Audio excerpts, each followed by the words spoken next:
Shalom. Wah, senang sekali ya bisa ada di tempat ini. Saya juga seorang ibu gembala. Jadi biasanya ibu gembala tuh gitu ya. Kalau ngeliat tempat-tempat yang bagus, wah gereja gua juga bisa dibawa ke sini nih gitu ya. Wah, langsung tanya-tanya semuanya ya. Luar biasa saya bisa diberkati juga melalui pertemuan tempat ini. Nama saya Julita Manik. Suami saya Pendeta Binsar Sitorus, anak kami ada 3 perempuan, 2 sudah lulus dan bekerja, yang satu lagi masih semester depan ya mungkin lulus. Saya sahabat Pak Yakub dan Ibu Dea sudah sejak masih mahasiswa. Jadi kami itu tahun era 80 menuju 90 itu ada di kota Bandung. Nah kalau saya kadang-kadang teringat ya, kita kan suka doa ya di gereja besar kita, lawatan Pentakosta ketiga gitu ya. Tapi saya berpikir sebenarnya waktu kami ada pada era tahun itu udah lawatan seperti itu ya. Jadi kalau artinya lawatan tuh kayak yang di Amerika itu loh Bapak Ibu Saudara ya. Orang nyembah itu gak perlu figur, ya, gak perlu orang ternama, itu kayak magnet. Orang datang gitu ya, masih ingat ya itu sampai sebulan lebih ya lawatannya. Dan ternyata saya pikir lawatan seperti itu belum nyampe ke Indonesia. Karena waktu terjadi lawatan itu ada sebuah gereja yang undang saya untuk kebaktian praise and worship. Jadi 1 bulan sekali itu ada worship night. Nah jadi waktu saya datang tuh, saya ini kan penulis lagu rohani, artis rohani yang tidak ternama dan sudah lanjut usia pula ya. Jadi saya tahulah ya, nama saya itu tidak bisa narik crowd. Jadi nama-nama yang diundang itu semuanya nama-nama hebat. Saya udah tolak berkali-kali masih ngundang terus. Tapi kenapa akhirnya saya mau? Karena saya mendengar dan menyaksikan lawatan yang terjadi di Amerika Serikat. Bahkan orang-orang ternama yang mau pansos ya, karena lagi naik daun ya, semua pada mau nge-WL di situ, nggak dikasih. Bukan orang biasa, tapi lawatannya itu bisa membuat orang bangkit kan kasih mula-mula seperti kami dulu di Bandung. Jadi kayaknya saya datang dengan mindset seperti itu ya. Waduh ini lawatan nih gitu ya. Karena saya lihat di YouTube sebelumnya dari gereja ini, yang datang banyak. Wah ini benar udah nyampe Indonesia. Ternyata pas saya yang ngisi Bapak Ibu Saudara, dikit banget yang datang. Jadi berarti lawatan seperti itu belum ya, tapi pasti akan terjadi, amin.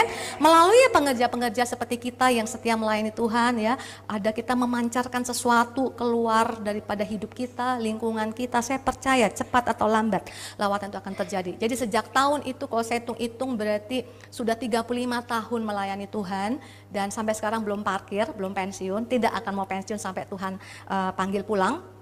Nah, jadi saya mikir gini loh Bapak Ibu Saudara, orang tuh banyak berpikir di gereja, ada kalangan pengerja, pelayan, ada kalangan jemaat biasa. Ya. Nah, itu yang mengakibatkan akibatnya apa? Tadinya tulus melayani, akhirnya jadi kayak gereja lama. Jadi pangkat.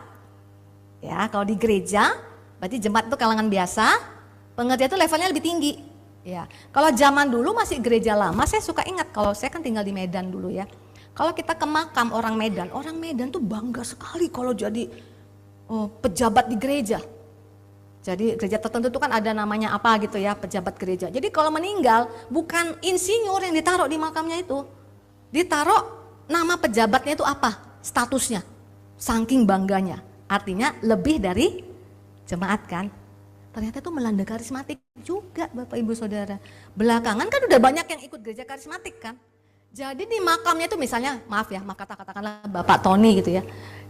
Diaken Tony gitu loh Bapak Ibu Saudara ya. Jadi karena akibat cara berpikir seperti itu kita berpikir kayak ada kasta di gereja ya. Ini kan juga ada yang menyaksikan, yang lain yang ada di media ini ya, internet atau YouTube atau Zoom, saya sapa juga. Jadi sebenarnya semua kita itu harus jadi pelayan Tuhan. Karena kita diciptakan untuk melayani.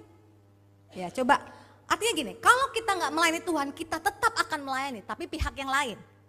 Artinya panggilannya pelayanan. Nah saya baca ya, Wahyu pasal 4, ini suka dipakai Rick Warren ya, ayat 11. Ya Tuhan dan Allah kami, Engkau layak menerima puji-pujian dan hormat dan kuasa, sebab Engkau telah menciptakan segala sesuatu dan oleh karena kehendak-Mu semuanya itu ada dan diciptakan. Kita percaya semua kita tercipta oleh karena kehendak Tuhan, amin. Kita semua ada agenda Tuhan, ada rencana Tuhan. Jadi kalau Dia yang mencipta, nggak ada yang lebih tinggi dari Dia. Kita nggak akan pernah lebih tinggi dari Tuhan. Apapun yang diberikan kepada kita nggak pernah lebih tinggi daripada Tuhan. Setuju katakan amin. Ya, kalau Rick Warren pakai ini untuk diciptakan untuk kesenangannya gitu. Akibatnya kalau mau menyenangkan hati Tuhan, layanilah Tuhan gitu ya.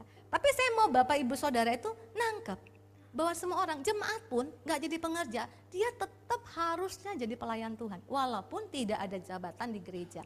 Karena kalau gak mengabdikan diri sama Tuhan, maka kita akan mengabdikan. Mengabdikan artinya kan pelayan. Ya, sudah ditebus, tapi kan tetap kita jadi hambanya Kristus. Hamba Kristus itu nggak kenal status di gereja.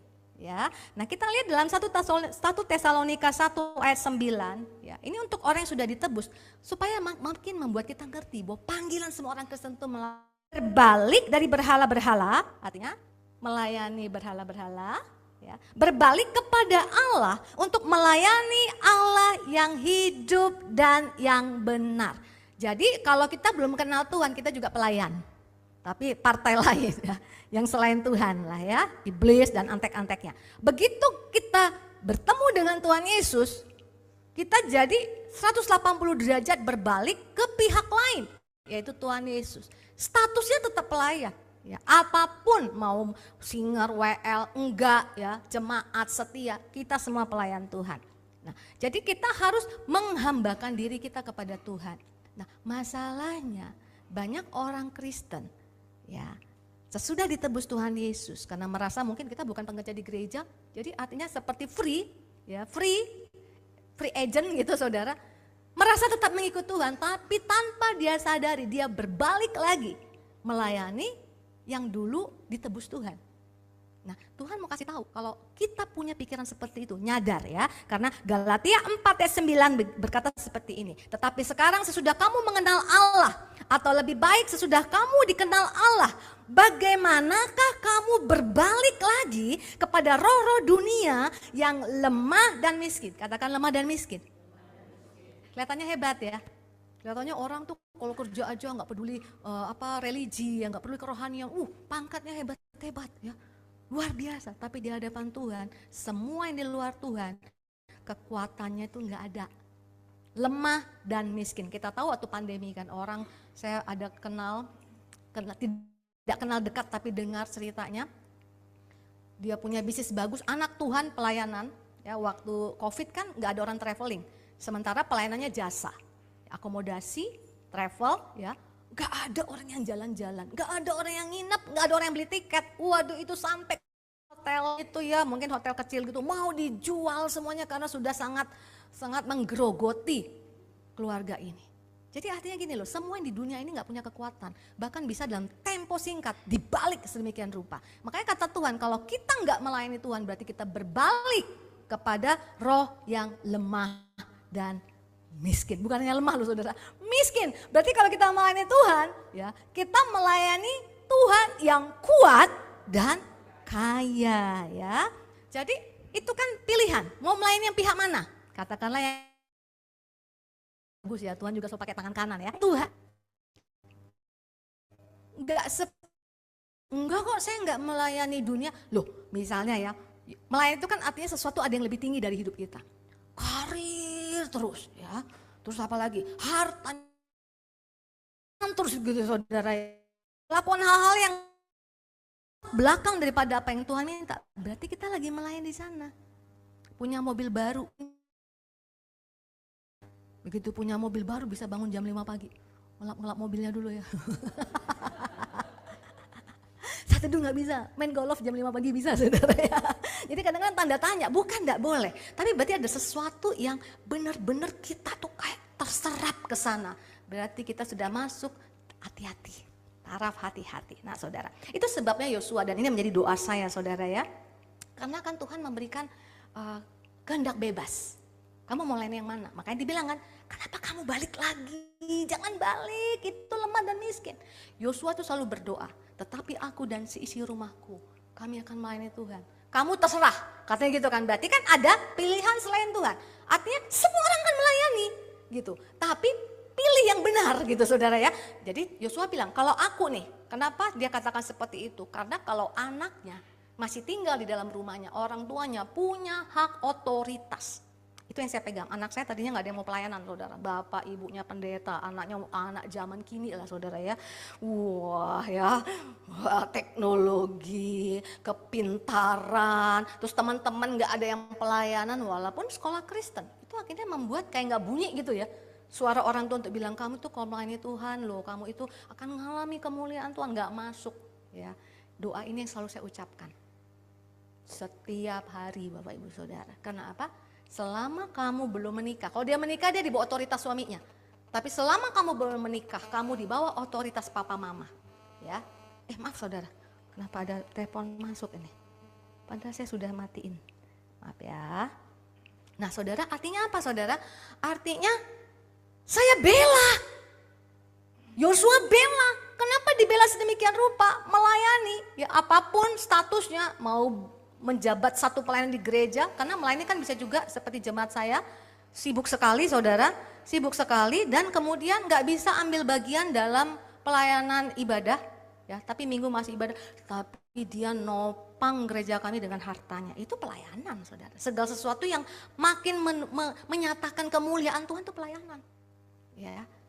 Dia gak ngelakuin hal yang di luar itu, dia pokoknya fokus gitu ya, untuk melakukan apa yang dia bisa, jadi itu yang menjadi bagian kita. Nah tadi dikatakan Bapak Ibu Saudara bahwa ada orang yang berbalik lagi kepada roh yang lemah dan miskin. Melayani lagi roh yang lemah dan miskin.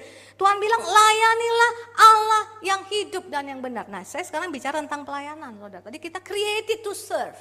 Kita diciptakan untuk melayani. Setuju katakan amin. Tapi karena kita dalam hidup ini kita bisa agak geser dikit saudara. Maka ketika Tuhan sudah menyelamatkan kita, dia ngomong, you are saved to serve. Kau diselamatkan untuk melayani. Artinya apa? Kita itu dipilih untuk melayani, bukan kita yang milih. Saudara ya, Tuhan yang pilih kita, Tuhan punya rencana khusus. Ayat yang sering kita baca, saudara 1 Petrus 2:9, ini dulu ayat favorit saya waktu saya baru pertama kali melayani di mahasiswa. Ini juga ada lagunya ya, tetapi kamulah bangsa yang terpilih, imamat yang rajani, bangsa yang kudus, umat kepunyaan Allah sendiri, supaya, nah ini tujuan melayani Tuhan, makanya apapun bentuknya bisa, supaya kamu memberitakan perbuatan-perbuatan yang besar dari Dia yang telah memanggil kamu keluar dari kegelapan kepada terangnya yang ajaib. Jadi orang yang melayani Tuhan itu kan harusnya seorang hamba ya, ajudannya Tuhan yang selalu dekat dengan Tuhan. Dia itu terkena kan pengaruh atasannya. Ya. Kita lihat kalau di angkatan gitu saudara, ajudan orang besar di angkatan gitu kan. Dia pun udah kayak orang besar itu kan saudara ya. Karena orang tuh ngelihat siapa bosnya. Jadi artinya kalau kita melayani dekat dengan Tuhan, kita kenali Tuhan, kita ngalami Tuhan. Itulah tujuannya kita melayani. Untuk tadi dikatakan memberitakan perbuatannya yang besar. Makanya saya melihat dari jemaat saya yang gak pernah khotbah. Nah saya bagiannya praise and worship. Saya punya teman yang kalau nginjil itu gak ada takutnya. Masuk angkot nginjil, masuk mana nginjil. Saya bukan seperti itu. Tapi karena ada stigma bahwa pelayanan haruslah seperti itu. Jadi ketika saya punya genre pelayanan yang berbeda, saya merasa bersalah. Saya merasa saya nggak melayani. Saya merasa nggak layak. Ini yang harus diberantas Bapak Ibu Saudara. Percayalah kalau sesuatu Tuhan taruh di tangan kita, Dia mau kerjakan, kita kerjakan dengan segenap hati kita. Saya nggak pernah ngerasa bahwa saya bisa jangkau jiwa. Ketemu orang aja udah takut. Mau ngomong langsung kayak isu saudara. Nggak punya daya tarik untuk bercerita tentang, kalau dia nggak peduli saudara, siapa aja dihantam. Gitu ya. Saya nggak seperti itu, tapi kelak kemudian saya ngerti. Melalui lagu-lagu yang Tuhan izinkan. Bukan orang saya, bukan orang hebat saudara. Nulis lagu susah. Tapi karena Tuhan mau saya pelayanan di situ, ya. Lagu itu bisa viral se-Indonesia. Salah satunya memviralkan Pak Yakub ini saudara. Aduh Pak Yakub ini pemain keyboard keliling. Ya, kan hatinya luar biasa. Yang dulu, kenapa saya bilang gitu? Dulu kalau bisa main keyboard, cewek yang naksir banyak. Nah Ibu dia nih pemenang ini saudara ya. Pemenang ini saudara. Pokoknya kalau bisa main musik saking langkanya. Nah, ini Pak Edwin nggak hidup zaman itu soalnya ya, jadi agak beda, nasibnya agak beda saudara ya. Nggak dikejar-kejar cewek, untung dapat istri yang luar biasa ya. Kalau Pak Yakub ini, udah kayak dewa tuh kalau udah bisa main musik saudara. Jadi Pak Yakub ini dulu suka ikut rombongannya Pak Weliar keliling Indonesia. Mereka salah satunya suka angkat lagu yang saya tulis. Padahal saya aja nggak pede loh sama lagu itu ya. Boleh coba Pak Edwinnya di G mayor ya. Lagunya udah jadul sekali saudara ya. Lagunya udah jadul banget saudara ya. Ya, G. Ya. Hatiku rindu melihat kemuliaan-Mu. Hatiku rindu melihat curahan kuasa-Mu di tanah tercinta, negeriku Indonesia. Ku berdoa Indonesia, penuh kemuliaan-Mu Indonesia, bagi kemuliaan-Mu. Nulisnya minder saya saudara. Kenapa? Karena dulu teman-teman saya nggak, kayak kamu modelnya bisa tulis lagu gitu. Jadi dan ngerasa bukan pelayanan. Jadi pelayanan itu nginjil, khotbah di depan, WL, singer, itu pelayanan. Kalau model kayak saya ini nulis lagu di balik layar lagi, di balik layar. Kok Tuhan Yesus sudah layar terbelah dua, saudara. Saya tabirnya belum terbelah dua, saudara. Jadi kalau orang nulis lagu itu nggak ketahuan, belum zaman internet, nggak ketahuan siapa yang nulis. Pak Yakub dengan grup Celebration of Praise bawain kemana-mana. Dulu itu kalau di kaset, dulu masih kaset, itu tahun 90-91 direkam ya. Zaman kaset, ini anak muda di sini mungkin nggak ngerti kaset, bukan keset ya, bukan beda saudara, bukan keset. Jadi zaman kaset itu waktu keluar kan Pak Weliar datang, dikasih lihat lagunya, nomor 4. Nomor 4, nomor 1 lagu yang saat itu lagi viral, selamatkan in. Itu lagu saudara, udah menyelamatkan banyak orang lah. Saya yakin kuasanya luar biasa. Begitu laguku saudara, coba lagi brother. Hatiku rindu, kayak orang begging gitu kan saudara ya. Kan memang saya penulis lagu mellow. Ini lagu saya tuh mellow semuanya, kayak gak ada kekuatannya gitu loh. Nomor 4 pula. Jadi kalau kaset, nomor 4 itu ya sudahlah, ini bukan lagu diandalkan ini. Yang diandalkan tuh nomor 1, 2. Ya, jadi kalau mau lagu Juta Manik nomor 4, fast forward dong, lewat nomor 5 ya.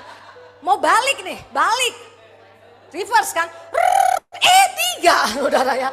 Kapan nomor, mau ke 4, 4,5. Jadi artinya bukan lagu yang diandalkan.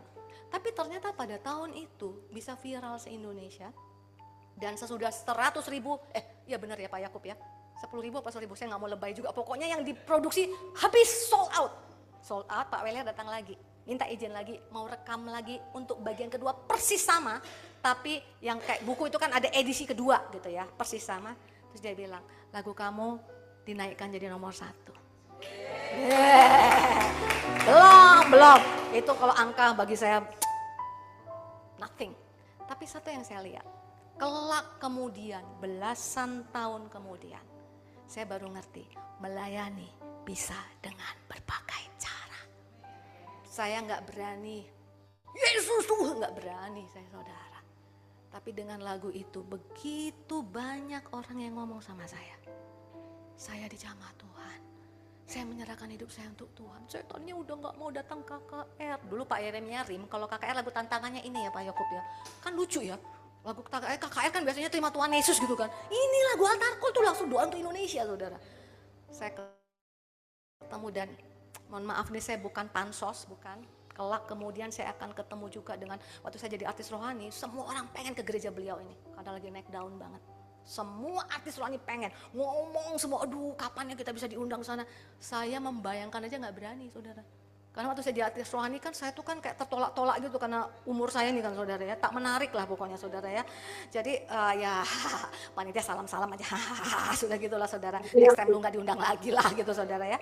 Tapi ternyata gereja yang disebut-sebut semua orang kepengen datang ke sana. Oleh karena kemurahan Tuhan saya bisa hadir di sana. Saya ketemu langsung dengan figur yang lagi viral banget. Dia bilang saya lagi di Kanada. Kami sekeluarga udah pindah ke sana karena kerusuhan. Kami dia kepengen mengabdikan hidupnya di sana. Suatu malam saya dibangunkan Tuhan. Saya disuruh doa nyanyi satu lagu.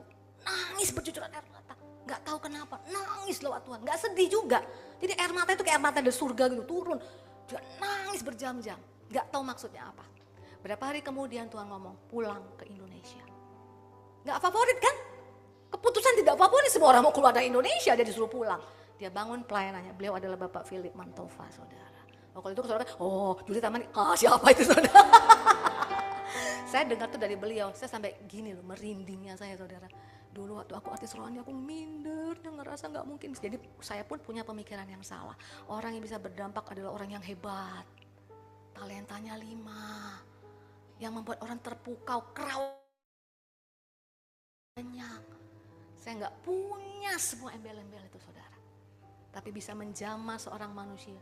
Saya kan bayangkan gini, beliau yang maju ke depan, aku kan dapat upahnya juga. Ya, dia maju perang, saya jaga barang lah ibaratnya gitu kan saudara ya. Saya itu yang bukan lulusan angkatan lah saudara ya, saya itu perwira bawah. Tapi Tuhan bilang upahnya sama. Ya, jadi oleh karena itu saudara, kita tuh diciptakan untuk melakukan perbuatan baik untuk menceritakan kemuliaan Tuhan. Save to serve. Yang alami kesembuhan, mungkin kau bukan pengkhotbah, kau juga bisa melayani dengan bersaksi tentang kesembuhan. Engkau yang sudah diberkati, engkau pengusaha mungkin di rumah-rumah. Mungkin engkau bukan pelayan Tuhan seperti jemaat saya, tapi engkau bersaksi melalui apa yang Tuhan kerjakan dalam hidup. Itu sebenarnya panggilan sesungguhnya. Imamat yang rajani. Menceritakan apa tadi dikatakan? Memberitakan perbuatan yang besar dari dia. Bukan untuk cari jabatan. Bukan untuk punya titel. Itu hanya untuk memudahkan melayani saja. Tapi bukan itu tujuan utamanya saudara. Tapi untuk menceritakan perbuatan Tuhan yang besar. Kalau itu siapapun bisa. Setuju katakan amin. Oleh sebab itu banyak orang yang startnya sudah benar melayani Allah yang benar. Tapi caranya salah. Sudah benar aku dimerdekakan Kristus. Aku mau jadi hamba Kristus. Tapi seperti tadi tanpa disadari mulai geser. Karena Tuhan punya standar untuk melayani Tuhan. Sikap hati melayani. Jangan jadi punya cara yang salah. Cara yang benar itu apa? Melayani itu amanat. Bukan karena minat. Kalau minat tuh gini loh. Kalau aku suka, aku pelayanan. Kalau tempatnya aku suka, aku mau datang. Kalau persembahannya suka, baru aku melayani. Itu berarti apa? Melayani karena minat. Ketika dikasih tahu, kalau pelayanan di sini ada loh saudara ya. Ini sebenarnya untuk pelayan-pelayan musik ya harus banyak bertobat. Ya, banyak bertobat. Karena jangan sampai geser untuk melayani ilah-ilah yang miskin dan tidak punya kekuatan apapun. Jadi ada seorang pelayan musik sebuah gereja, saudara. Jadi dibilang begini, harus ada mercy seat. Ya, kayak di Lewi kan juga ya. Jadi datang lebih awal, kita doa sama-sama, minta hadirat Tuhan turun. Dia rupanya susah bangun pagi. Jadi dibilang yang nggak datang nggak bisa dijadwal. Tahu nggak saudara dia ngomong apa? Nggak usah dijadwal. Karena apa? Ngerasa orang yang main musik langka kan? Ya nggak selangka dulu lah kayak zaman Pak Yakub, tapi tetap aja lah ya. Orang harus punya pendidikan tertentu, keahlian tertentu baru bisa main musik dengan benar kan saudara. Jadi artinya gini, nggak lu yang ngundang gua ke gereja lain. Itu artinya apa? Ditentukan minat. Padahal Tuhan bilang melayani itu amanat. Ke ujung-ujung bumi untuk menceritakan kemuliaan Tuhan. Disitulah panggilan kita, disitulah DNA kita. Jangan pernah berpikir karena kita melayani Tuhan maka kemuliaannya semakin bertambah. Tuhan itu udah full. Tidak bisa ditambah, tidak bisa dikurangi lagi saudara. Full. Tidak perlu apapun dari diri kita. Jangan pernah menganggap diri kita itu menjadi faktor penentu keberhasilan dalam melayani Tuhan. Karena firman Tuhan berkata dalam bedanya Tuhan kita dengan yang lain, yang tadi partai lain. Kalau yang lain itu perlu semua orang harus melayani kan. Ya, Tuhan enggak saudara. Tuhan kita itu Allah yang bertindak.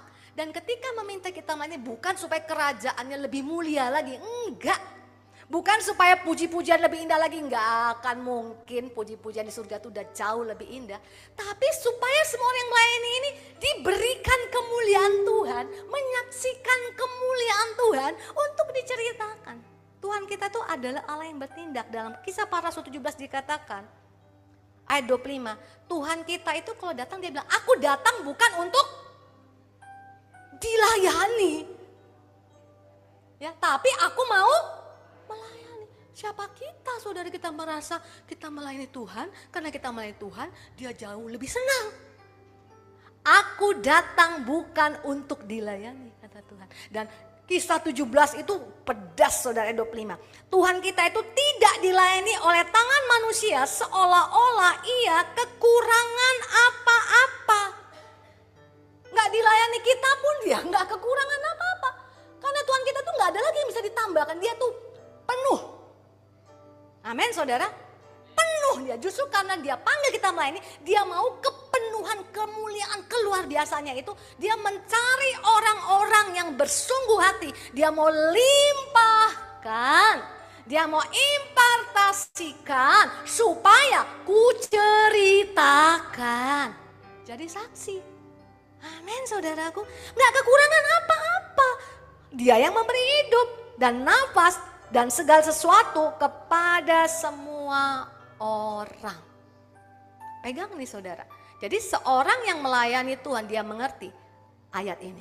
Justru Tuhan yang memberi. Jadi orang yang melayani itu punya dependensi kepada Tuhan. Ketika seorang memutuskan melayani itu sebenarnya dia lagi ngomong, I depend on you. Aku bergantung kepadamu. Karena dia bilang juga waktu zamannya Samuel, apa aku kekurangan hewan, apa segala sesuatu, makanan, sampai kalian kalau ngasih persembahan kayak merasa berjasa. Semuanya itu aku punya, kata Tuhan. Kita kerja, kita pikir pakai tenaga kita kan. Tuhan bilang semua orang mau fasik, mau orang benar, berkatmu daripada Tuhan. Karena Tuhan bilang begini, burung di udara, dia pelihara. Ya kan, saudara? Burung yang gak bisa cari makannya sendiri pun, karena the early bird. Ya, ini kan banyak yang early bird pengen nonton konser minggu depan, saudara. Termasuk anak saya yang di Singapura itu, saudara. Sampai pulang dia hanya mau nonton itu, saudara. Ya, saudara, ya gak apa-apa lah. Nanti Tuhan campur tangan, saudara. Nah, saudara, artinya apa? The early bird gets the worm. Burung yang keluar pagi-pagi, ini kan banyak orang fasik ambil itu. Kami kerja keras, makanya kami hebat. The early bird gets the worm, dapat cacing. Seolah-olah orang yang kerja keras. Itu kan hukum Tuhan. Belajar dari semut. Kalau rajin, kau pasti akan terima hasilnya. Burung, tapi dikatakan firman Tuhan bilang, burung di udara dia pelihara. Jadi burung yang keluar pagi-pagi cari makan, ucluk, ketemu ada sebutir jagung. Siapa yang taruh jagungnya di situ, saudara? Tuhan. Karena burung di udara dia pelihara. Jadi kalau kita ngerti itu, kita mau di marketplace, mau di mana, kita ngerti. I depend on you, God. Makanya melalui hidupku, aku melayani engkau. Jadi kalau di Alkitab itu, saudara, pelayan itu dari hidup bisa, seperti tadi saya katakan. Tapi bisa juga dari gereja, seperti Bapak Ibu Saudara ya. Itu kategorinya dua kalau Alkitab. Yang pertama full timer. Ya, saudara nanti bisa lihat di 1 Tawarikh 28 ayat 21. Rombongan imam yang boleh melayani di rumah Tuhan. Full timer lah kalau zaman sekarang bilang ya, imam, karena hidupnya bergantung kepada pelayanan orang-orang lain ya, yang suku-suku lain. Tapi juga ada sukarelawan. Nah, ini saya tahu nih pasti sukarelawan nih. Volunteer. Jadi melalui hidupku. Karena ini perlu ada balancing di gereja. Akhir-akhir ini banyak sekali ya, khususnya tim praise and worship. Karena dapat persembahan, saya nggak larang dapat persembahan, saudara. Hidup dari situ pun itu mulia, saudara. Tapi kalau gara-gara persembahan, pilih tempat lain dan tidak mau digembalakan di sebuah gereja, itu artinya apa? Jadi gembala upahan. Ini yang paling menakutkan, saudara. Dan Tuhan ajar saya keras di sini, saudara. Nah, zaman saya artis rohani, saudara, dulu kan masih lebih muda lah. Tuanya juga kayak gini, saudara. Gimana mudanya itu, saudara ya. Jadi, biasanya waktu zaman artis rohani itu, saudara, ya mungkin khususnya lagu saya yang saat itu lagi booming-boomingnya, ya, C mayor ya. Jadi orang banyak undang saya karena lagu ini, saudara ya. Kau beri yang ku pinta. Kan lagu itu, saudara ya. Tahu ya? Oh, dia tahu loh. Kamu pada generasi Z kan kamu ya. Waduh, terima kasih ya. Ya. Karena menurut saya itu lagu yang harusnya itu udah gak masuk hitungan ya. Tapi ya itu ya Tuhan. Masih ada saudara. Jadi orang undang saya karena lagu ini saudara. Nah biasanya tuh banyak undang waktu Natal. Nah biasanya kalau Natal tuh saudara, suka kasih persembahannya gede. Ini rahasia para artis. Kasih persembahan ekstra. Jadi saya sudah iyain di sebuah tempat di Jawa. Tiba-tiba sesudah saya iakan, ada undangan berikutnya dari Papua. Papua lebih ngeri lagi kalau ngasih saudara. Sana banyak emas soalnya saudara ya. Jadi siap-siap terima emas saudara pulangnya ya. Jadi risaulah hati, hampir jadi gembala upahan saya saudara ya. Akhirnya saya batalin yang di Jawa saudara. Saya bilang mohon maaf ya. Enggak saya bilang atasan. Karena nggak mau bohong. Saya terima di sana. Udah oke kan saudara? Tahu nggak saudara? Yang di sana dibatalin. Saya mau balik ke yang di Jawa. Yang Jawa bilang mohon maaf sudah ada penggantinya. Itu cukup sekali bagi saya karena Tuhan ngajar saya. Julita, melayani Tuhan itu dengan sukarela. Kayak tadi ibu kan, siapa yang mau jemput? Oh ini pokoknya kalau udah tanya yang sukarelawan, cepet-cepet jawabnya. Karena ada berkat di balik sukarelawan nih saudara ya. Saya gitu kan langsung kan ternyata lagi diputar lagi nggak di tempat dibatalin kan kalau laki draw gitu kan saudara. Nggak ada orangnya yang lain, yuk ganti yang lain kan semangat saudara ya supaya dapat ternyata bapak yang dapat ya saudara. Aduh karena itu apa berkat sukarelawan bu saudara ya. Saya mau kasih contoh lagi, saya waktu ibu cerita, sebenarnya saya memang udah mau sharing ini bu, cuman tadi saya dengar ibu saya semakin dikuatkan. Jadi waktu kapan itu saya pelayanan di sebuah perusahaan agak jauh ya, jadi pabrik, jadi karena pabrik ini ngundang, saya dijemput, karena terlalu jauh saudara ya, terlalu jauh. Saya nggak pilih-pilih, tapi kalau udah terlalu jauh ya mikir juga lah saya saudara ya. Jadi akhirnya dibilang dijemput bu, dijemputlah seorang bapak sudah tua. Bapak ini luar biasa sekali, saya belajar melayani dari beliau. Jadi beliau ini saudara dulu itu hasil tuayan misi yang suka pergi ke kampung-kampung. Dia bukan anak Tuhan, bertobat terima Tuhan. Orangnya sederhana. Dia cerita saya dengerin. Oh bapak baru, maaf ya pak ya nunggu sebenarnya nggak apa-apa bu, saya sudah 1 jam di sini di depan rumah mertua saya saudara. Kan titik temunya di situ. Aduh maaf pak, nggak apa-apa bu, nggak lama kok ini 1 jam nunggu, saya udah bawa bekal. Saya sebelum kesini saya sudah ke gereja dulu bu. Dia sebuah gereja, ada gereja klasik gitu, sudah ortodoks gitu ya. Dia nyapu di situ saudara. Nyapu, gereja Katolik saudara. Dia nyapu itu, dia lihat kotor-kotor gitu kan, dia rasa dekat rumahnya ada waktu. Aduh saya belajar bapaknya. Sepanjang jalan dia cerita saudara, saya cuma gini, wow. Dia bilang saya orang miskin bu. Saya cuma sampai tamat STM zaman dulu ya. Gak bisa tapi saya percaya Tuhan itu besar. Ya saudara, dia doa, dia kerja, dipercetakan. Dia pengen terobosan dalam hidupnya. Jadi dia pengen terobosan, enggak terjadi terobosan karena dia enggak punya apapun yang hebat dalam hidupnya.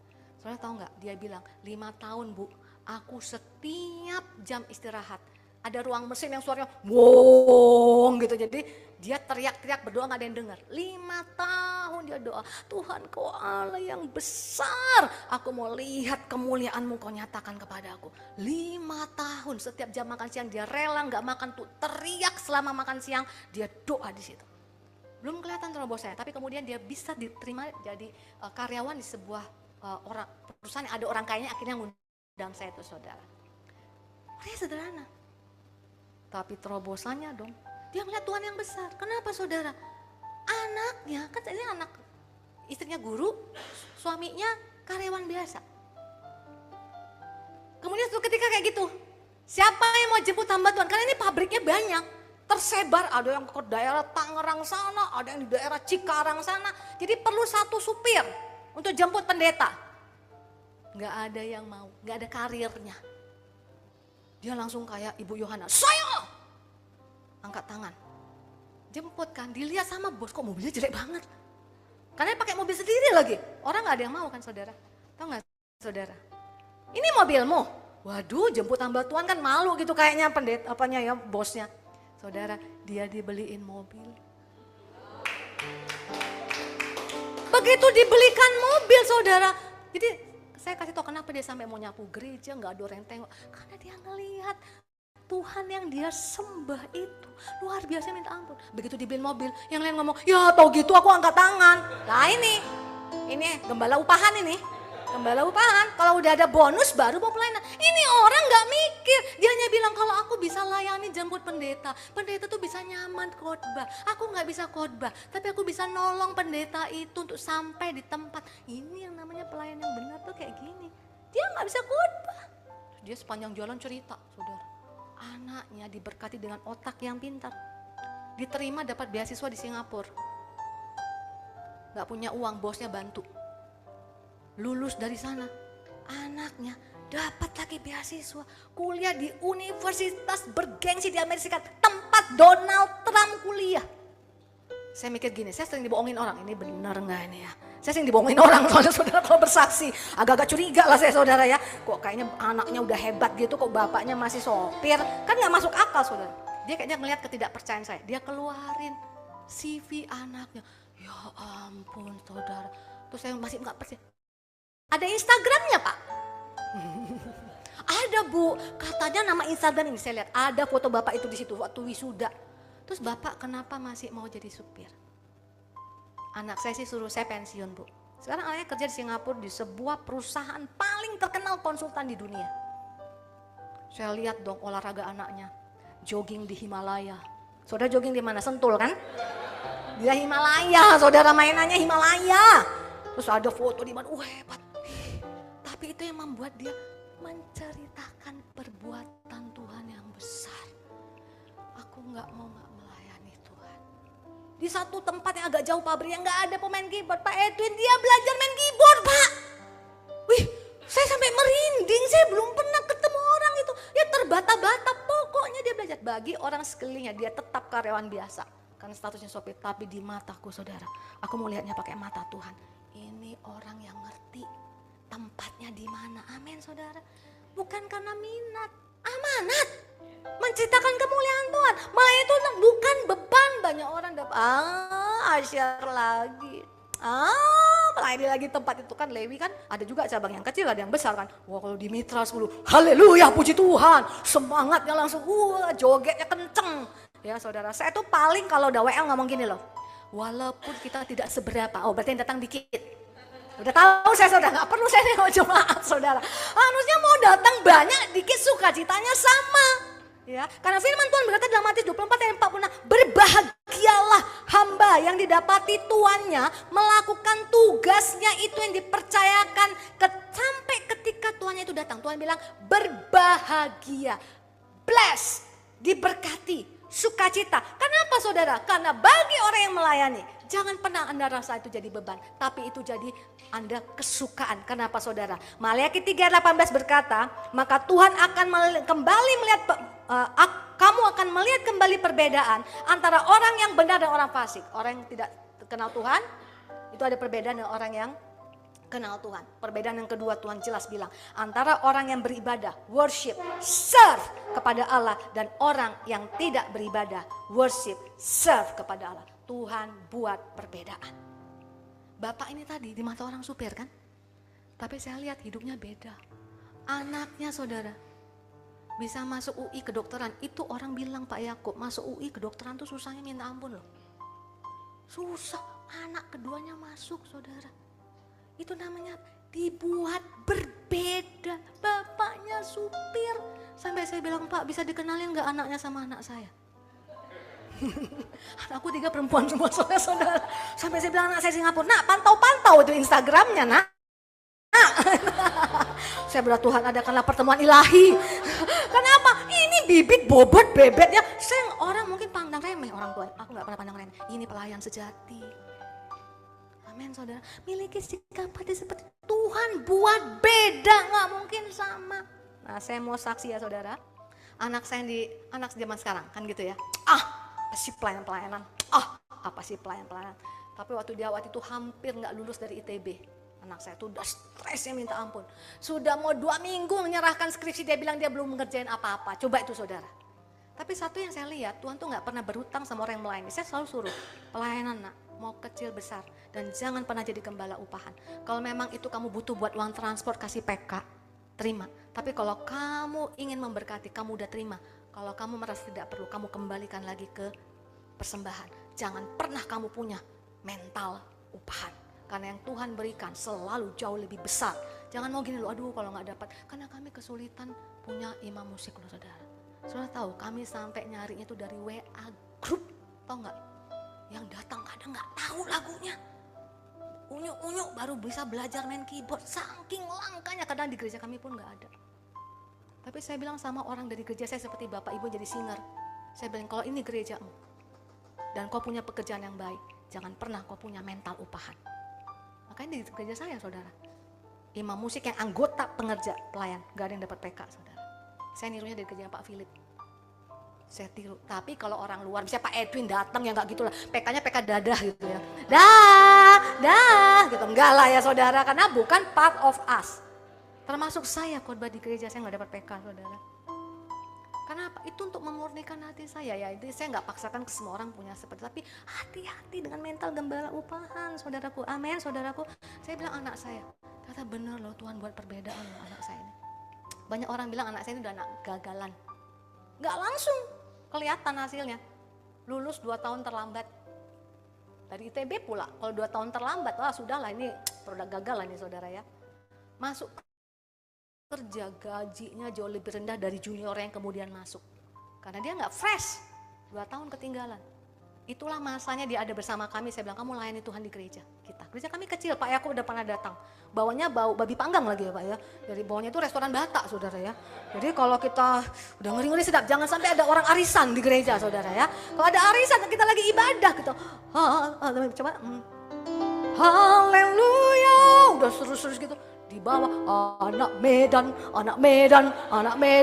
gitu-gitu saudara ya. Aduh saudara ya. Jadi itu benar-benar saya bilang kamu layani Tuhan dengan sungguh.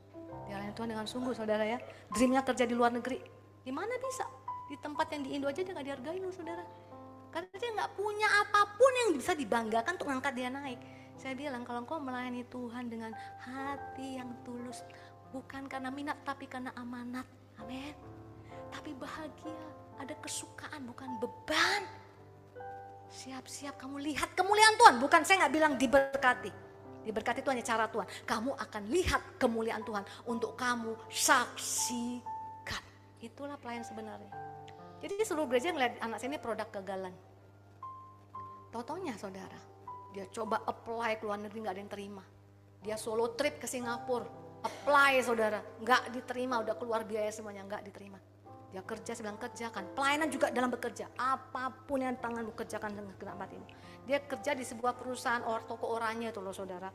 Itu biasanya tanggal kembar, itu tidur tuh anak saya.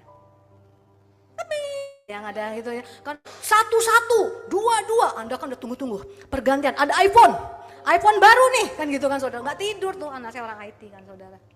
Kerjakan nak sepenuh hatimu. Gak taunya tiba-tiba saudara, dia itu malah sekarang akhirnya dihubungi. Sekarang anak saya tuh kerja di Singapura saudara. Seluruh jemaat lihat. Dulu kami dibilang gak benar ngurusan anak, mungkin ada yang mikir gitu ya. Sekarang dia disuruh kasih seminar, bikin CV yang benar, career. Pada dulunya gagalan, kan saya bilang nak, karena kamu mau menceritakan perbuatan Tuhan yang besar, punya hati yang benar, tinggal siap tunggu Tuhan limpahkan kekuatan. Makanya sekarang saudara lihat kan, saya udah masuk umur 57 nih saudara, tahun depan 58. Makin bening saya saudara. Ini kan mau pulang nih minggu depan, mau nonton konser dia saudara. Setiap kali mau nonton konser atau mau pulang dia selalu call dulu. Mama, skincare-nya apa yang habis? Ya saya gak bilang Viva lah saudara ya. Itu beli di Indo kalau itu ya. Kan Singapura. Langsung apa? Chanel. Bedak Dior. Ya saudara. Sekarang jadi kayak dibalikkan telapak tangan. Saya bilang nak. Jadi saya ingat doa saya itu waktu dia gak mau pelayanan. Tetapi aku dan seisi rumahku kami akan melayani Tuhan. Kenapa? Bukan kegiatannya. Karena kalau kamu dekat sama Tuhan, kamu siap terima kemuliaan yang mau kamu ceritakan itu. Dan terakhir saudara, melayani itu kasih karunia. Jangan pernah kau lihat besar kecil pelayanan. Gak ada pasukan elit, khususnya di rumah Tuhan. Gak ada tuh. Kita aja yang bikin kan saudara. Kalau tim praise and worship kayak pasukan elit kan. Udah dia pelayan dapat persembahan kasih, dapat makan lagi saudara. Kita suruh beli sendiri di kantin saudara. Ya, kalau di Lewi enggak ya semua dapat ya. Tapi artinya mau besar kita enggak ada ukuran. Usher. Ayo, barisan usher. Siapa sini usher saudara? Usher. Usher inilah pintu pertama orang bisa mendapatkan kesan hadirat Tuhan. Bukan PPW, sorry. Bukan PPW, praise and worship. Usher. Karena waktu jabatan tangan. Ngerti, karena kan kalau kita melayani itu kita memberi makan kepada orang yang dilayani secara rohani.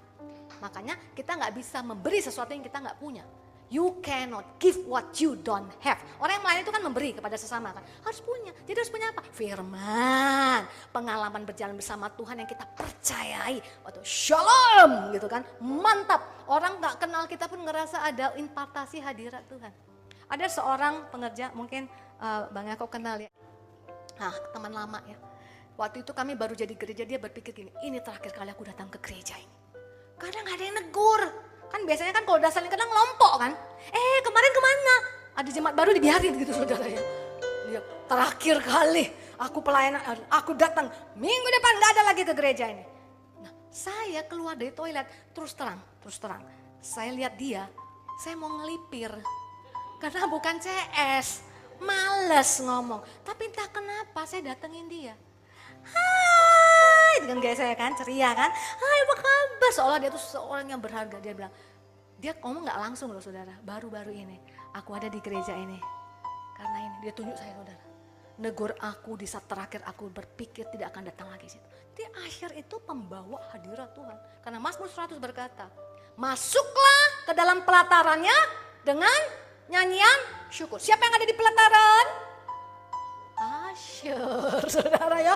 Jadi jangan berdoa, singkirkan dari doa, Tuhan walaupun kami hanya asyur. Itu berarti kita menganggap rendah kasih karunia Tuhan. Pelayan itu kasih karunia, ayat terakhir 1 Korintus 15 ayat 10. Tetapi karena kasih karunia Allah aku adalah sebagaimana aku ada sekarang. Dan kasih karunia yang dianugerahkannya kepadaku tidak sia-sia. Sebaliknya aku telah bekerja lebih keras daripada mereka semua. Tetapi bukannya aku, melainkan kasih karunia Allah yang menyertai aku. Aku selamat kasih karunia.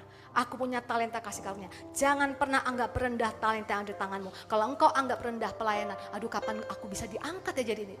Apapun yang ada di depan, kerjakan dengan segala kekuatanmu karena apa? Kalau engkau anggap rendah, berarti engkau menghina Tuhan yang memberi kasih karunia itu kepadamu. Saya pun tobat loh saudara. Saya tobat. Saya tutup dengan kesaksian. Saya ngerasa gini, Tuhan, kenapa sih engkau panggil aku jadi penulis lagu tapi kapasitasku terbatas. Coba aku kayak sahabat saya Haris Morangkir. Coba saya seperti Jonathan Prawira. Berapa banyak yang bisa ku jangkau bagi. Jadi kayak ngiri lah gitu ya. Karena memang hebat. Kok aku cuma ini. Saya nulis lagu tuh saking melonya saudara. Zaman itu gak ada orang yang mau rekam lagu saya. Yang nerima itu waktu direkam pun gak bisa dinyanyikan di gereja. Saudara tahu dinyanyikan di mana? Rumah duka. Lagu ini loh saudara. Ada waktu untuk berduka. Dulu kan saya suka ngelawak-ngelawak kan ngomong ini. Nah kemarin saya pelayanan rumah duka. Tiba-tiba ditembak WL. Gak ada lagu.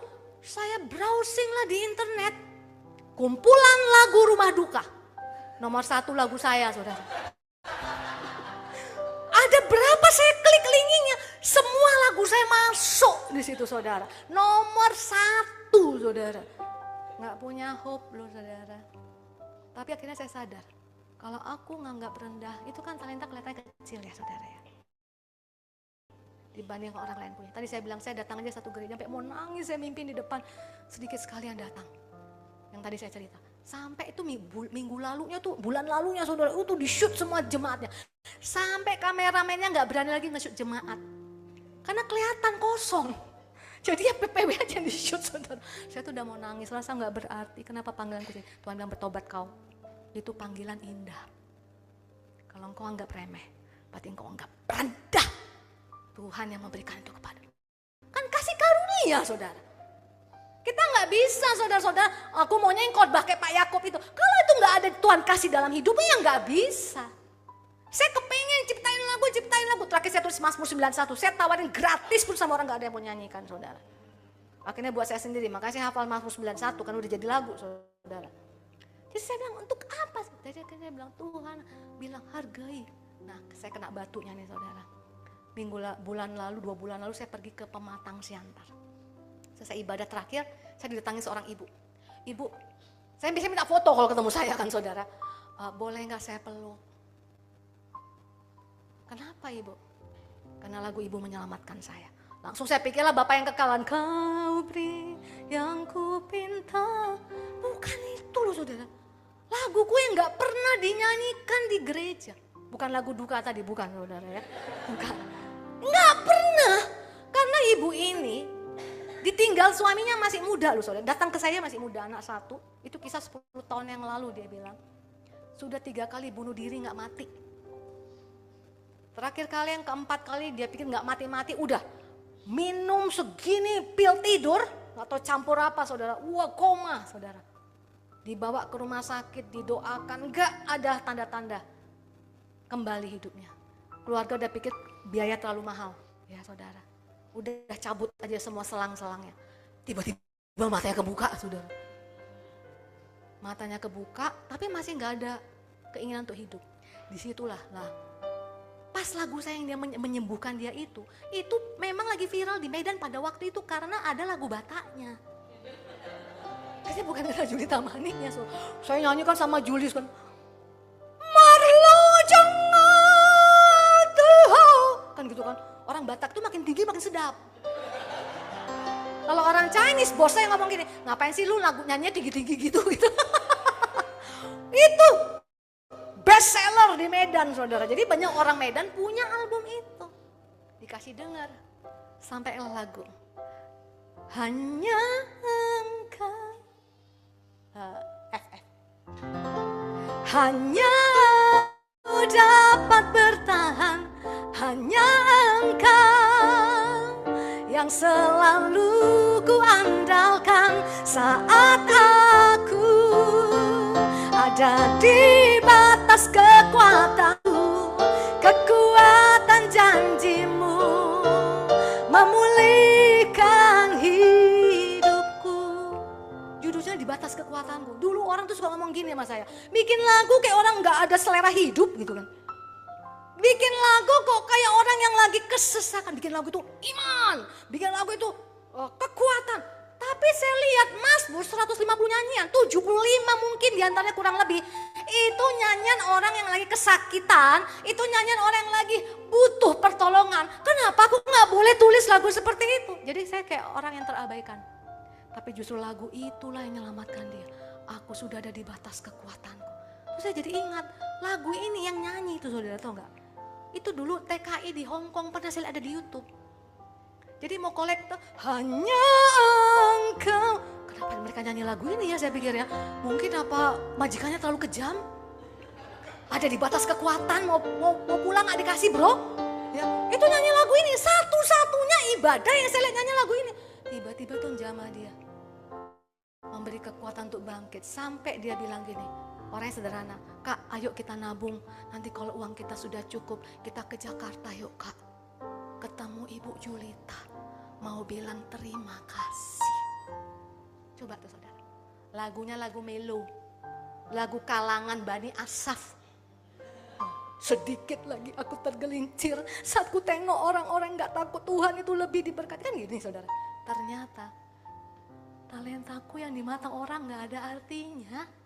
Kok bikin lagu kayak gitu, pelayanannya model kayak gitu, bisa menyelamatkan satu jiwa yang bisa membuat satu surga bersorak-sorai. Jadi hari ini pesan dari Tuhan, miliki hati yang benar Bapak Ibu Saudara. Kalau dipercayakan, lakukan. Kalau dapat kesempatan mungkin naik jenjang, terima dengan syukur. Kalau kita gak pernah bisa seperti sahabat kita, it's okay. Saudara tetap punya bagian untuk menceritakan kemuliaan Tuhan. Biarlah hari ini itu memberkati kita semuanya. Amin. Saya rindu kita semuanya mengakhiri, ya karena Juli Tamani kalau nyanyi lagunya sendiri tidak perlu royalti. Nah ini ada YouTube ya saudara. Jadi kita bisa nyanyikan dengan bebas ya, tetap di F Mayor. Ini lagu saya untuk membuat orang mengikut Tuhan dan melayani Tuhan, jangan pernah mundur. Ku sembah Engkau Yesus, hanya Engkau Allah di hidupku,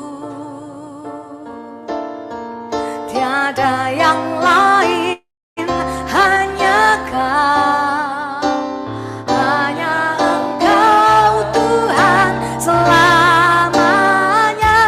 Kau tetap Allah walau dunia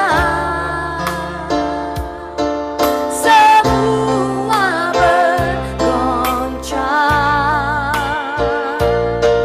tak tergoyahkan. Kau tetap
kasih, terima kasih, terima kasih. Terima kasih Tuhan. Menteriakan firman-Mu dengan Roh-Mu yang kudus ya Tuhan. Kami akan terus melayani Engkau sampai Engkau panggil kami pulang. Dalam nama Tuhan Yesus kita yang sudah diberkati bersama-sama kita katakan amin.